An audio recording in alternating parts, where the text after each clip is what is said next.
मैं इसके चौधरी आज आपको प्रतिरोध का श्रेणी क्रम एवं समांतर क्रम संयोजन के बारे में बात करेंगे।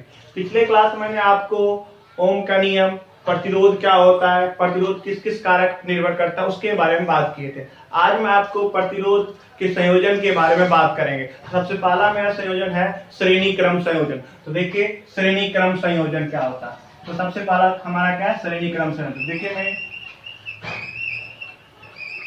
ये प्रतिरोध R1, R2, R3, धारा I, और ये मैंने एक बैटरी लगा दिया जिसका विभवांतर V है। तो देखिए श्रेणी क्रम संयोजन उस संयोजन को कहा जाता है जिसमें सभी प्रतिरोधों से धारा एक समान प्रवाहित हो। वह संयोजन जिसमें सभी प्रतिरोधों से धारा एक समान प्रवाहित हो, कौन सा संयोजन कहलाता है, श्रेणी क्रम संयोजन। तो श्रेणी क्रम का संयोजन का परिभाषा क्या हो गया, वह संयोजन जिसमें सभी प्रतिरोधों से धारा एक समान प्रवाहित हो, श्रेणी क्रम संयोजन कहलाता है। अब इसका समतुल प्रतिरोध क्या होगा, इसके बारे में बात करेंगे। तो देखते हैं थोड़ा सा। तो इसके बीच का विभवांतर हमने मान लिया V1, इसके बीच का विभवांतर V2, इसके बीच का विभवांतर V3, ठीक है।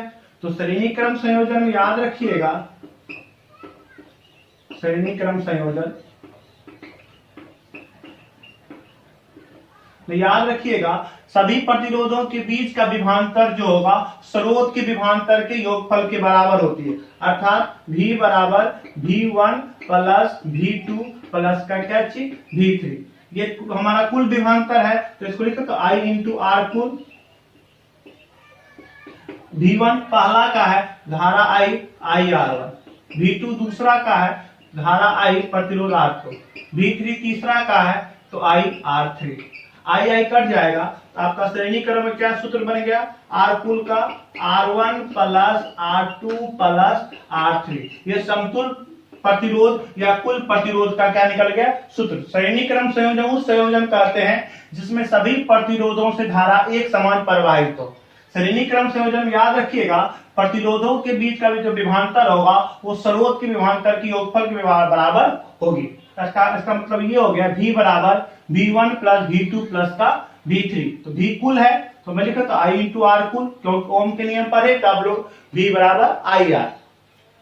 V1 पहला का IR1, V2 दूसरा का IR2, V3 तीसरा का IR3। तो देखिए I कट गया। अच्छा, सब में I मैंने इसलिए लिखा क्योंकि श्रेणी क्रम संयोजन में धारा एक समान होती है, इसलिए सभी में धारा क्या हो, I लिखा। I कट गया तो R कुल बराबर R1 plus R2 plus R3, ये आपका सूत्र निकल गया। अब मैं आपको इसमें कुछ नोट लिखाना चाह रहा हूं। सबसे पहला, यदि सभी प्रतिरोध एक समान हो, यदि सभी प्रतिरोध क्या हो, एक समान हो, यदि श्रेणी क्रम संयोजन में सभी प्रतिरोध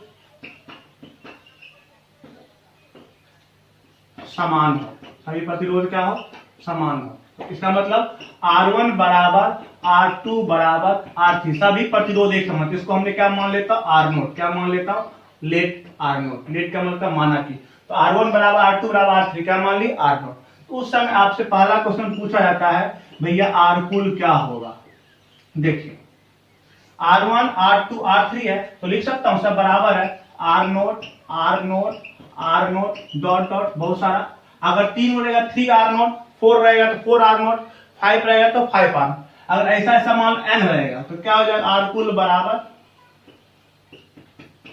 nR0। क्या हो जाएगा, nR0, जहां पर n हो गया आपकी प्रतिरोध की संख्या, प्रतिरोध की संख्या, और R0 क्या हो गया आपका, एक प्रतिरोध।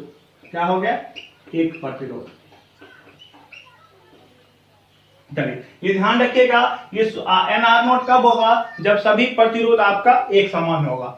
दूसरा हमारे से पूछा जाएगा इसमें सिंपल सा, सबके बीच का विभवांतर क्या होगा, प्रत्येक प्रतिरोध के बीच का विभवांतर। अब देखिए श्रेणी क्रम में सभी प्रतिरोध अगर एक समान होगा, देखो थोड़ा सा, तो V1 बराबर लिख सकता हूं मैं, धारा I है, प्रतिरोध R1 है। अगर सब एक समान है तो मैं V1 वाली लिखता हूं I R0, V2 बराबर क्या लिख सकता हूं आई आर नोट, क्यों सब प्रतिरोध एक समान है, तो V3 क्या लिखता हूं मैं आई आर नोट। इसी तरह बहुत सारा, तो V कुल बराबर देखिए मैं क्या लिख सकता हूं यहां से V1 plus V2 plus V3, और यहां से आपको क्या दिख रहा है सब बराबर दिख रहा है, इसको लिख सकता हूं मैं V1 V naught V naught V note बहुत सारा। तो यहां से आप देखिए V कुल बराबर क्या आ जाएगा N V नोट, तो V नोट बराबर क्या आ जाएगा V बाय N। ये आपका सूत्र निकल गया, जहां पे V हो गया आपका कुल विभवांतर, N हो गया प्रतिरोध की संख्या, और V नोट क्या हो गया एक प्रतिरोध के बीच का मान। तो V नोट बराबर हो गया प्रतिरोध के बीच का विभवांतर। V नोट क्या हो गया एक प्रतिरोध के बीच का विभवांतर, V क्या हो गया आपका कुल विभवांतर, N क्या हो गया प्रतिरोध की संख्या। इस बार फिर से समझ लीजिए आप लोग, इस टॉपिक को दोबारा अच्छे से समझ लीजिए। मैं बात कर रहा हूं आपको श्रेणी क्रम संयोजन। श्रेणी क्रम संयोजन उस संयोजन कहा जाता है जिसमें सभी प्रतिरोधों से धारा एक समान प्रवाहित हो। यदि सभी प्रतिरोधों धारा एक समान प्रवाहित होगा तो उस संयोजन को श्रेणी क्रम संयोजन कहते हैं। तो देखिए ये हमारा श्रेणी क्रम संयोजन है, 10th में आप लोग पढ़ रखे हो। तो ध्यान रखिए श्रेणी क्रम संयोजन में सभी प्रतिरोध धारा क्या थी एक समान। अच्छा, इसके बीच का विभवांतर V1, इसके बीच का विभवांतर V2, इसके बीच का विभवांतर V3। तो श्रेणी क्रम ये सभी विभवांतर का योगफल जो होगा ये स्रोत विभवांतर के योगफल के बराबर होगा। तो V बराबर V1 प्लस V2 प्लस का V3, V बराबर आई आर कुल, V I R I into R कुल, क्योंकि यहाँ V कुल इसलिए आर कुल हो जाएगा। V1 पहला इसलिए आई आर वन, V2 दूसरा इसलिए आई आर टू, V3 तीसरा इसलिए I R three. I I cut जाएगा, आर कुल बराबर R one plus R two plus R three. ये आप एक नोट लिखाया था, यदि सभी श्रेणी क्रम में सभी प्रतिरोध एक समान हो, मतलब R1 बराबर R2 बराबर R3, इसको क्या मान लेता हूं मैं R नोट।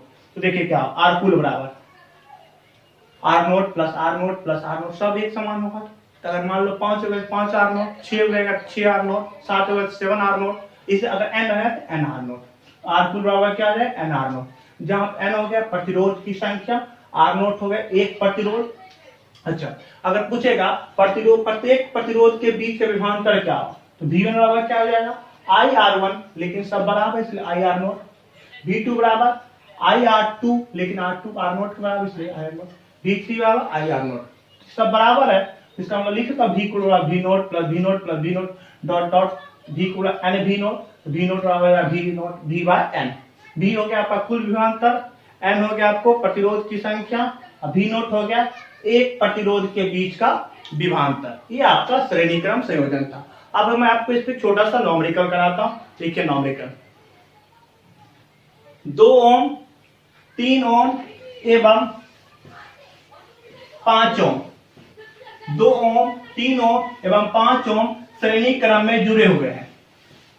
क्वेश्चन लिखिएगा 2 ओम 3 ओम 5 ओम श्रेणी क्रम में जुड़े हुए हैं। यदि संयोजन 50 वोल्ट बैटरी से जुड़ी हो, यदि संयोजन 50 वोल्ट बैटरी से जुड़ी हो तो बताए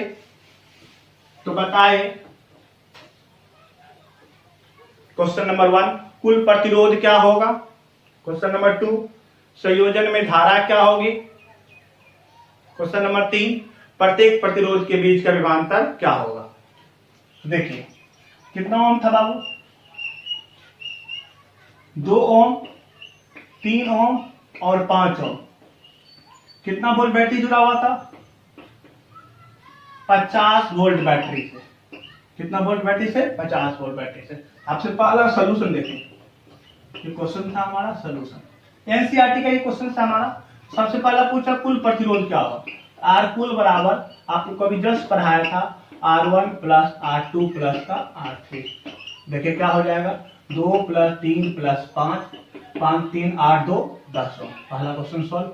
दूसरा पूछा धारा, तो V बराबर आपने क्या पढ़ा आई आर, कुल धारा पूछा I बराबर लिख सकता हूं मैं V बाय आर। V कुल कितना 50, प्रतिरोध 10, कितना एम्पियर 5 एम्पियर।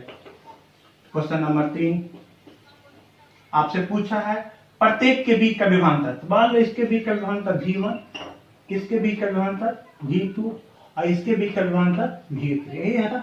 आपको बताया गया है श्रेणी क्रम में सभी प्रतिरोधों के बीच का धारा एक समान होती है। तो V1 बराबर क्या हो जाएगा IR1। ओके, I कितना निकला 5, R1 कितना 2, तो 5 दूनी 10 वोल्ट निकल गया। V2 बराबर IR2, I कितना 5, R2 3, 15 वोल्ट। और तीसरा V3 बराबर IR3 कितना 5 गुना 5, 25 वोल्ट। ये आपका सॉल्यूशन हो गया तीनों क्वेश्चन का, सिंपल था। अब अगला क्वेश्चन देखें। यदि 5 ओम के 10 प्रतिरोध, यदि 5 ओम के 10 प्रतिरोध श्रेणी क्रम में जुड़ी हो, यदि 5 ओम के 10 प्रतिरोध श्रेणी क्रम में जुड़ी हो, यदि संयोजन 100 वोल्ट के बैटरी से जुड़ी हो, यदि संयोजन 100 वोल्ट के बैटरी से जुड़ी हो, तो बताए कुल प्रतिरोध क्या होगी, संयोजन की धारा क्या होगी और प्रत्येक प्रतिरोध के बीच का विभवांतर क्या होगा। तो देखिए सिंपल सा सॉल्यूशन। 5 ओम का क्या प्रतिरोध है 10 गो, तो देखिए तो आर कुल बराबर सब एक समान है ना बाबू, तो क्या हो जाएगा n इंटू आर नोट, तो बताया n 10 आर नोट 5 10 25 50 ओम हो गया। नंबर 2 धारा आई बराबर लिखे तो मैं V बाय आर, V कुल कितना दिया 100, आर कितना 50, तो कितना ओम है 2 एम्पियर। तीसरा सवाल प्रत्येक प्रतिरोध के बीच का विभवांतर, यहाँ पे प्रत्येक प्रतिरोध समान है ना, तो विभवांतर भी क्या होगा समान। एक सूत्र लिखा था शायद आपने भूल गए होंगे, तुरंत लिखा था V नोट बराबर V बाय N, प्रत्येक प्रतिरोध के बीच का विभवांतर, प्रत्येक प्रतिरोध के बीच का विभवांतर, एक था सूत्र उस समय याद रखिएगा। V होता कुल विभवांतर कितना 100, N प्रतिरोध की संख्या 10, कितना आंसर आएगा 10 वोल्ट। अच्छा ये सूत्र आप कब लगाइएगा, ये सूत्र जब सभी प्रतिरोध समान होगा तो ये वाला सूत्र लगाएगा। तो मैंने अभी आपको श्रेणी क्रम बताया, उस पर 2 नॉमिकल बताया। समांतर क्रम संयोजन की बात करेंगे तो सबसे पहला मेरे मन सवाल था समांतर क्रम संयोजन क्या होता है। तो उससे पहले मैं आपको एक थोड़ा सा पिक्चर बनाना चाहूंगा जिससे आपको समझने में ज्यादा आसानी होगा। ये मान लीजिए R1, ये मेरा R2 और ये मेरा R3, और एक मैंने बैटरी लगा दिया जिसका विभवांतर भी धारा I। ध्यान रखिए सबसे पहला सवाल होता है समांतर क्रम संयोजन क्या होता है। तो वह संयोजन जिसमें सभी प्रतिरोधों के बीच का विभवांतर एक समान हो, वह संयोजन जिसमें सभी प्रतिरोधों के बीच विभवांतर एक समान हो, कौन संयोजन कहलाएगी समांतर क्रम संयोजन। इसका मतलब समांतर क्रम संयोजन में याद रखिएगा सभी प्रतिरोधों के बीच का विभवांतर एक समान। इसका R1 के बीच का विभवांतर भी, R2 के बीच का विभवांतर भी, R3 के बीच का विभवांतर भी क्या होगा भी। लेकिन देखिए धारा यहाँ से I निकला, धारा यहाँ पे 3 भाग और 3 भाग में क्या हो जाएगी बढ़ जाएगा। तो श्रेणी क्रम में धारा एक समान था, समांतर क्रम में विभवांतर एक समान होगी। तो याद रखिएगा इसका मतलब मैं इसको समांतर क्रम को ही पार्श्व संयोजन भी आपके बोलता है। तो देखिए पार्श्व संयोजन या समांतर क्रम संयोजन। तो देखिए मैं ऐसा लिख सकता हूँ कुल धारा I है तो लिख सकता हूँ I1 प्लस I2 प्लस का क्या लिख सकता हूँ मैं I3। I कुल है तो मैं लिख सकता हूँ V बाय R कुल।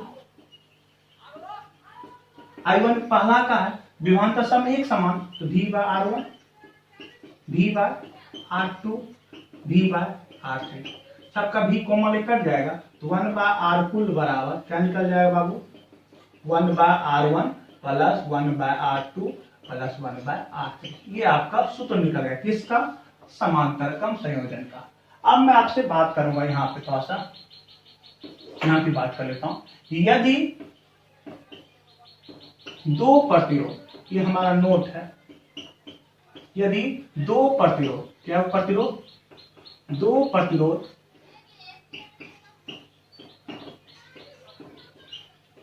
समांतर क्रम में, किसमें हो, समांतर क्रम में हो, क्या हो प्रतिरोध बाबू, दो गो प्रतिरोध। देखिए क्या होगा, 1/r कुल बराबर, ये सूत्र बहुत ज्यादा यूज होगा, 1/r1 प्लस 1/r2, एलसीएम लेने आता है, क्या हो जाएगा r1 इंटू r2 प्लस, इसको पलट दीजिएगा, r कुल बराबर क्या सूत्र निकल गया, ये दो गो के लिए निकला, r1 into r2 r1 plus r2। ये आपने 10th में पढ़े ही होंगे ऑलरेडी। ध्यान देखिए, समांतर क्रम में कुल अगर बहुत सारा रहेगा तो उसका कुल प्रतिरोध 1/r कुल 1/r1 plus 1/r2 plus 1/r3। यदि दो गो प्रतिरोध समांतर क्रम में जुड़ा रहेगा तो r कुल का फॉर्मूला हो जाए r1 into r2 r1 plus r2। अब जो मैं बात कर रहा हूं तीसरा अगला नोट जो सबसे ज्यादा इंपॉर्टेंट है, यदि सभी प्रतिरोध समान हो, यदि सभी प्रतिरोध एक समान हो, इसका मतलब R1 बराबर R2 बराबर क्या हो R3, जिसको क्या मान लेता हूं मैं R0, क्या मान लेता हूं लेट R0। यदि सभी प्रतिरोध एक समान हो तो कुल प्रतिरोध क्या होगा, धारा क्या होगा, ये सब हम बात करेंगे। तो सबसे पहला सवाल हमारा होगा कुल प्रतिरोध, क्या निकालेंगे हम यहाँ पे, कुल प्रतिरोध। तो देखिए कैसे निकालते हैं, ये कब निकाल रहे हैं, जब सभी प्रतिरोध एक समान हो। तो लिख सकता 1/r कुल बराबर 1/r0 plus 1/r0 plus 1/r0 dot dot 1/r कुल बराबर, देखिए क्या हो जाएगा r0 common 1 plus 1 plus 1 dot dot. अगर इसी तरह से मान लो 3 रहेगा 3r0, 5 रहेगा तो 5r0, पर n रहेगा तो क्या हो जाएगा बाबू n/r0। इसका मतलब r कुल का आपका क्या निकल गया सूत्र r0/n, ये आपका सूत्र निकल गया। n प्रतिरोध की संख्या, r0 कितना हो गया आपका एक प्रतिरोध का मान। ये सूत्र कब लगाइएगा, जब आपका सभी प्रतिरोध क्या हो समान हो। अगर पूछे धारा क्या हो प्रत्येक के बीच का धारा, तो देखिए क्या होगा, I1 बराबर क्या लिखा हो V/R1, तो इसका मतलब I1 बराबर क्या हो जाएगा V/, सब बराबर है ना, V/R0। I2 बराबर क्या हो जाएगा V/R0, इस I3 बराबर क्या हो जाएगा V/R0, सब बराबर है ना। इसका मतलब अगर तीनों बराबर है 3 पार्ट में बटेगा I/3, अगर 4 हो रहेगा तो 4 टुकड़ा में बटेगा I/4, अगर 5 हो रहेगा तो I/5, अगर n रहेगा तो कितना हो जाएगा I/n। इसका मतलब I प्रत्येक का कितना होगा, I प्रत्येक का हो जाएगा आपका I/n, I/n। I आपका क्या हो गया बाबू, कुल धारा, क्या हो गया कुल धारा।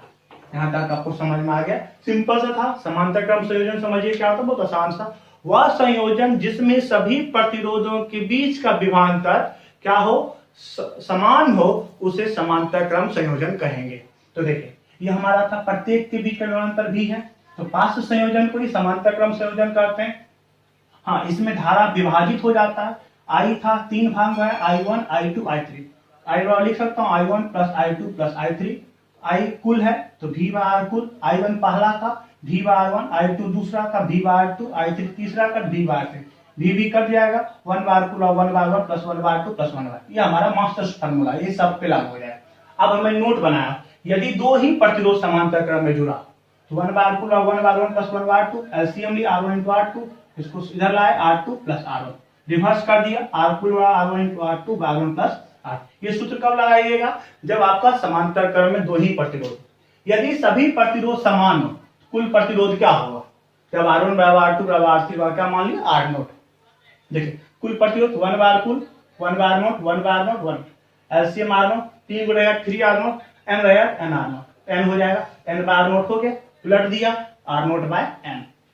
धारा क्या होगा, देखिए अगर सब प्रतिरोध एक समान होगा, I1 V/R0, I2 V/R0, I3 V, तीनों क्या दिख रहा है बराबर, तो इसका I 3 टुकड़ा में बटेगा, अगर 4 रहेगा तो 4 टुकड़ा में, n रहेगा n टुकड़ा में, I प्रत्येक का क्या हो जाएगा I/n, I आपका कुल। समांतर क्रम पे एक छोटा सा नोमेरिकल करते हैं, एनसीईआरटी का नोमेरिकल है, लिखिएगा 2 ओम 4 ओम एवं 5 ओम, 2 ओम 4 ओम एवं 5 ओम का प्रतिरोध समांतर क्रम में जुड़ी हुई है। तथा संयोजन 20 वोल्ट बैटरी से जुड़ी हुई है, तथा संयोजन 20 वोल्ट बैटरी से जुड़ी हुई है। 2 ओम, 4 ओम, 5 ओम का प्रतिरोध समांतर क्रम में जुड़ी हुई है तथा संयोजन 20 वोल्ट बैटरी से जुड़ी हुई है। तो बताए कुल प्रतिरोध क्या होगी। नंबर 2, संयोजन में धारा क्या होगी। नंबर 3, प्रत्येक प्रतिरोध में धारा क्या होगी। तो चलिए सॉल्यूशन की बात कर लेते हैं। तो 2, 4, 5 किस में जुड़ा हो बाबू, समांतर क्रम में। तो देखिए तो सब क्या होगा, तो 1/r कुल बराबर 1/2 प्लस 1/4 प्लस 1/5, यही है एलसीएम। 1/1 प्लस 1/2 प्लस 1/, एलसीएम कितना है 5 चौका 20 ले लेते हैं एलसीएम। तो कितना हो जाएगा 10 दूनी 20, 5 चौका 20, ये 4, तो कितना है 5 15 19/20। ठीक है, इसको पलट देंगे, आर कुल बराबर आ गया आपका 20/19 ओम। ठीक है, नंबर 2 क्वेश्चन, धारा I बराबर V/R, V कितना 20, प्रतिरोध कितना 20/19, ऊपर चला गया 20 करंट से 19 एम्पियर, निकल गया। नंबर 3 क्वेश्चन नंबर 3, तो चलिए प्रत्येक के बीच धारा I1 क्या लिखा है आपको V/R1, V/R1। तो V इसमें I1 मान लेता हूं, इसको I2 मान लेता हूं, इसमें क्या मान I3। तो V समांतर क्रम में सभी प्रतिरोधों के बीच विभवांतर एक समान, तो कितना हो जाएगा 20। तो चलिए I1 20/2 कितना एम्पियर 10 एम्पियर। I2 बराबर V/R2 20/4 5 एम्पियर। I3 बराबर V/R3 20/5 कितना एम्पियर 4 एम्पियर। तीनों क्वेश्चन सॉल्व हो गए। नेक्स्ट क्वेश्चन, यदि 6 ओम के 4 प्रतिरोध, यदि 6 ओम के 4 प्रतिरोध समांतर क्रम में जुड़ी हुई हो, यदि 6 ओम के 4 प्रतिरोध समांतर क्रम में जुड़ी हुई हो तथा संयोजन 9 वोल्ट के बैटरी से जुड़ी हुई हो, तथा संयोजन 9 वोल्ट के बैटरी से जुड़ी हुई हो, तो बताए कुल प्रतिरोध क्या होगी। नंबर 2, संयोजन की धारा क्या होगी। नंबर 3, प्रत्येक प्रतिरोध की धारा क्या होगी। एक पिछला क्वेश्चन था। चलिए सॉल्यूशन देखते हैं इसका। सब प्रतिरोध एक समान है। आर कुल बाब आपको क्या बताए थे बाबू, भूल गए होंगे आप लोग समांतर काल में, R0/N। ठीक है, तो 6/4 1.5 ओम निकल गया। क्वेश्चन नंबर 2, धार कुल धार, तो V/R कुल V कितना है 9 बाय 1.5 कितना 6 एम्पियर। I2 अब निकाला प्रत्येक की धारा, I1 बराबर I2 बराबर I3, यहाँ पे तीनों बराबर होगा क्योंकि तीनों का प्रतिरोध बराबर है, इसलिए यहाँ पे हो जाएगा आपका कुल धारा कितना 6, क्या हुआ है 4 हुआ है, 6/4 कितना हो जाएगा बाबू 1.5 एम्पियर। प्रत्येक धारा कितना हो जाएगा 1. ठीक है, अभी मैंने आपको श्रेणी क्रम समांतर क्रम के संयोजन के बारे में बात की, उस पर बेसिक क्वेश्चंस करा दिए एनसीईआरटी को। अगला जो टॉपिक्स होगा बहुत इंपॉर्टेंट होगा, श्रेणी क्रम एवं समांतर क्रम का मिश्रण, मतलब दोनों को मिला देंगे तब क्या हो। हाँ, अगला वीडियो मेरा हिंदी मीडियम और इंग्लिश मीडियम दोनों सेम ही रहेगा क्योंकि दोनों का थ्योरी तो सेम ही है। बस याद रखिएगा श्रेणी क्रम को ही सीरीज बोलते हैं और समांतर क्रम को ही पैरेलल बोलते हैं। अगला थ्योरी हम हिंदी मीडियम और इंग्लिश मीडियम दोनों को मिला के बताएंगे। अगला 3 थ्योरी 3 लेक्चर आपका जो होगा तीनों को मिला होगा, इसलिए हिंदी मीडियम इंग्लिश मीडियम बच्चे का दोनों का एक ही वीडियो होगा। बाकी मुलाकात हम अगले थ्योरी वीडियो में मिलते हैं मिश्रित संयोजन मिक्स कॉम्बिनेशन के फॉर्म में। बाकी कोई भी दिक्कत हो आप मुझे कॉल कर सकते हैं। आज की सेवा को समाप्त।